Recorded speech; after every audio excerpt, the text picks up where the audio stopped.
मुद्दे की बात तर्क के साथ, बारीक पड़ताल, सुलगते सवाल, पक्ष विपक्ष, पत्रकारिता निष्पक्ष।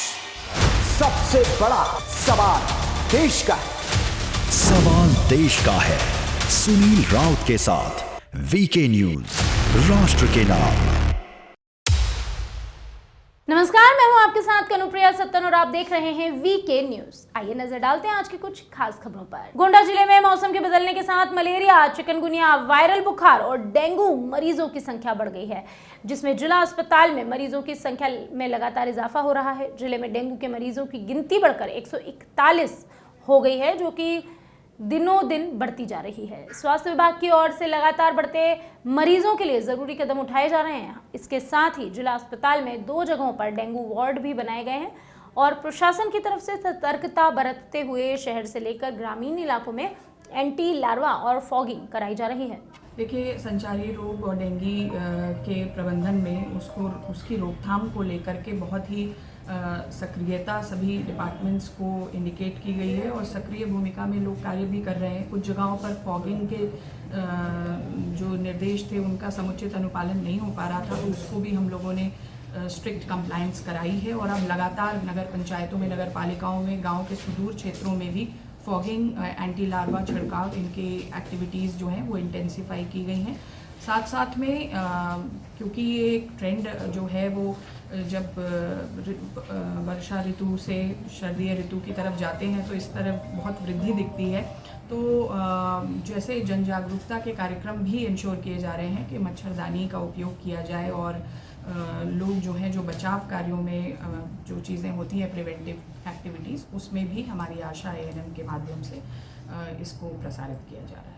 ललितपुर जिले के सदर कोतवाली क्षेत्र के अंतर्गत आने वाले मोहल्ला लक्ष्मीपुरा से हत्या का मामला सामने आया, जिसमें विवाहिता की संदिग्ध अवस्था में मौत हो गई। इसके साथ ही विवाहिता के गले पर रस्सी के निशान और शरीर पर कई चोटों के निशान मिले। जिला अस्पताल में डॉक्टरों ने विवाहिता को मृत घोषित कर दिया। इसके साथ ही मृतका के मायके वालों ने पति सहित अन्य ससुरालियों पर पैसे की मांग को लेकर मारपीट करने और हत्या करने के आरोप लगाए। पूरे मामले पर पुलिस की तरफ से मामला दर्ज करते हुए शव को कब्जे में लिया, पोस्टमार्टम के लिए भेज दिया गया। फिर उसको मतलब फांसी के फंदे से केबल से उसका गला दबाया गया, जिससे उसकी हाँ। और उस मौत के पहले 4 बजे मेरी छोटी बहन को फोन किया गया हाँ। कि उनसे कहा गया कि जब तक तुम या तुम्हारा कोई भाई नहीं आएगा या कोई लेने नहीं आएगा तब तक हम इसको मारते रहेंगे। हमें आने में थोड़ी देर हुई, आधा 1 घंटे बाद पता चला कि तो अस्पताल में पहुंच गए सब लाश लेके। हम यहाँ आए तो हमें लाश मिली। यहाँ सर पर चोट के निशान थे, यहाँ हाथ में चोट के निशान है, पेट में चोट के निशान है, पीछे सर में चोट के निशान है। क्या लगता है मारपीट कर हत्या की? हाँ, मारपीट की हत्या हुई है उसकी। आपने पुलिस में शिकायत की इसकी? हाँ, शिकायत की है। क्या हुआ अभी पोस्टमार्टम होने के बाद जो पंचनामा लिखा जाएगा, उसके बाद जो पोस्टमार्टम की रिपोर्ट आएगी उसके तहत मुकदमा दर्ज होगा। इंदौर जिले में नगर निगम और जिला प्रशासन की ओर से महाराजा यशवंतराव अस्पताल के परिसर में सफाई अभियान शुरू करवाने को लेकर दौरा किया गया।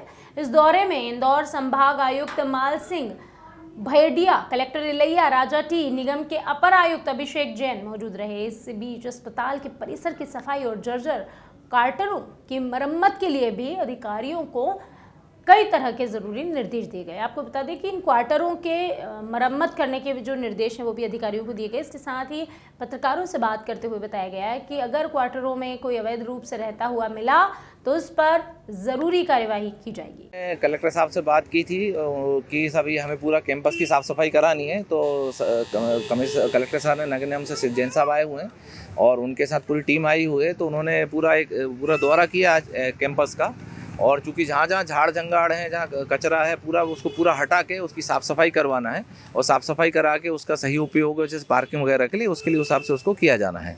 तो उसके लिए ये पूरा दौरा था और उम्मीद है कि अगले 10-15 दिन तक ये सतत अभियान चलेगा। सर, दिशा निर्देश भी दिए? हाँ, ये जैसे कुछ जो क्वार्टर्स वगैरह हैं, अगर ये लीगली उनको अगर वो यहाँ से रह गए, हट गए हैं, तो इनको, चूँकि ये बिल्डिंग सेक्शन मेडिकल कॉलेज में है, तो डीन साहब को लेटर लिख के उनको मैं पत्र लिख रहा हूँ कि इसके देखें अगर अवैध रूप से रह रहे हैं तो इनको तत्काल तोड़ा जाए। मध्य प्रदेश में चुनावों को देखते हुए सभी पार्टियों की तरफ से जनता को लुभाने के लिए हर तरह के काम किए जा रहे हैं, जिसमें मेहर के जिला बनने की खुशी में भाजपा पार्टी के मेहर से रहे विधायक नारायण त्रिपाठी अपने काफिले के साथ जनता के बीच पहुंचे, जहां उनका जिले में समर्थकों और कार्यकर्ताओं की तरफ से जोरदार स्वागत किया गया। इसके साथ ही मेहर के घंटाघर इलाके में जनसभा को आयोजित करने का कार्यक्रम भी किया जा रहा है।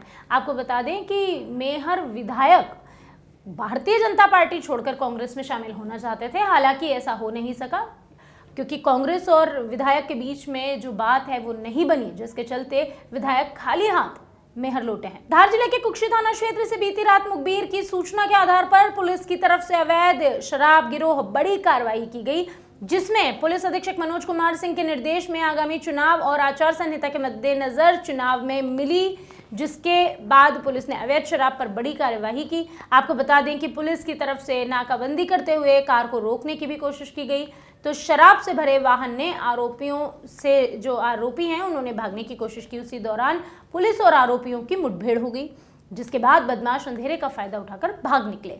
इसमें बरामद की गई गाड़ी की पुलिस ने तलाशी ली तो उसमें अवैध शराब की 46 पेटियां जब्त की गई है। पुलिस की तरफ से पकड़ी गई अवैध शराब की अनुमानित कीमत 4,43,000 है। इसके साथ ही पुलिस ने दोनों बदमाशों के खिलाफ मामला दर्ज कर लिया है और दोनों फरार आरोपियों की तलाश में पुलिस अभी जुटी हुई है। कल टीम को मुखबिर के द्वारा सूचना मिली थी कि एक बड़वानी तरफ से गाड़ी जो है इको गाड़ी है, जिसमें शराब भरी हुई है और वो कुक्षी तरफ आने वाली है।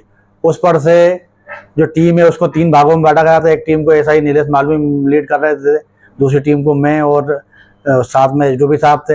हम लोगों ने अलग टीम बनाकर जब मुखबिर के पता अनुसार नाकाबंदी की, तो जैसे ही जब गाड़ी को आई उसको रोकने का प्रयास किया तो गाड़ी जो है आगे तेजी से भागी। फिर इसका पीछा करते हुए गणपुर चौकड़ी और आगे तक गए और जो अगली टीम थी उसने घेराबंदी करके जब इसको पकड़ा तो जब इको गाड़ी को चेक किया गया तो इसमें शराब के पेटियां भरी हुई थी, जिसमें black fort strong, super strong शराब थी और करीब इसमें 46 पेटियां पाई गई है, जिसकी कीमत 1,43,000 है। साथ में जो इको गाड़ी है ये भी जब्त हुई है, जो 3 लाख कीमत की है। इस प्रकार से 4,43,000 का मसरूका जब्त हुआ है। हाल ही में कांग्रेस की तरफ से प्रत्याशियों की लिस्ट जारी की गई, जिसके बाद कहीं अपने ही प्रत्याशी के विरोध की खबर सामने आई तो कहीं टिकट के प्रबल दावेदार माने जाने वाले युवा समाज सेवी और शिक्षाविद डॉक्टर अक्षय बम को टिकट न मिलने से निराशा हाथ लगी है, जिसके बाद उनके समर्थकों की तरफ से शहर की सड़कों पर प्रदर्शन किया गया। बता दें विधानसभा 4 नंबर की जनता और बर्तन, सराफा, कपड़ा बाजार, गुमाश्ता नगर जगह के व्यापारी प्रतिनिधियों की तरफ से गांधी प्रतिमा रीगल तिराहे पर शांतिपूर्वक विरोध प्रदर्शन किया गया। देखिए, हमें जो नॉलेज मिली है वो पार्टी के लोग कम, बेरोजगार लोग ज़्यादा हैं। ये चीज़ें क्या है, जब हम पहले ही हम तय कर लिया था जिसको भी टिकट मिलेगी फिर हम मिलके कांग्रेस के लिए काम करेंगे। दावेदारी करना सबका हक है, सबका अधिकार है, मगर टिकट तो एक को मिलता है और पूरा पार्टी का सिस्टम है। किसी के कहने पे या कहिए हम रैलियाँ निकालने को टिकट नहीं मिलती। 4 बार सर्वे हुए, राहुल गांधी जी के अलग हुए, कमलनाथ जी के अलग हुए, सब पार्टी के अलग हुए हैं।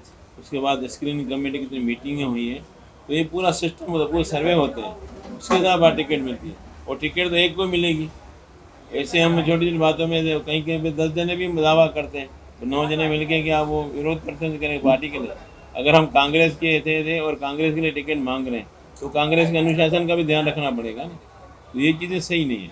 मध्य प्रदेश में चुनाव की तारीखों का ऐलान कर दिया गया है। इसके साथ ही प्रत्याशियों ने आम लोगों के बीच जाना भी शुरू कर दिया है। इसी बीच प्रदेश के जो ऊर्जा मंत्री हैं और उपनगर ग्वालियर प्रद्युम्न सिंह तोमर ने विधानसभा 15 के प्रत्याशी ने अपना चुनाव प्रचार शुरू किया।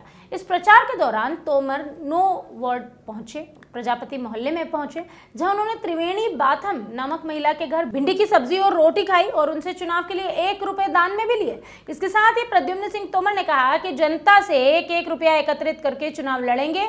ये चुनाव वो नहीं बल्कि क्षेत्र की जनता लड़ेगी। उन्होंने ये भी कहा कि वो जनता को मूल रकम तो वापस नहीं लौटा सकते हैं, लेकिन ब्याज को हर हालत में वापस करेंगे। देखिए, हमारे ऊर्जा मंत्री जी हैं मध्य प्रदेश के, ग्वालियर विधानसभा से वो प्रत्याशी बनाए गए हैं। वो एक ऐतिहासिक जनसंपर्क ग्वालियर विधानसभा के अंदर चल रहा है।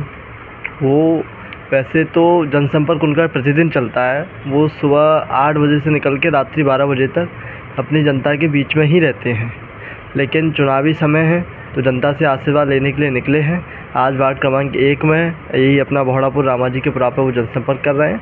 जनता का अपार आशीर्वाद उनको मिल रहा है। अभी के लिए बस इतना ही। बाकी खबरों का सिलसिला लगातार रहेगा जारी। अगर आप रहना चाहते हैं अपडेटेड, देखते रहिए वीके न्यूज़। वीके न्यूज़, राष्ट्र के नाम।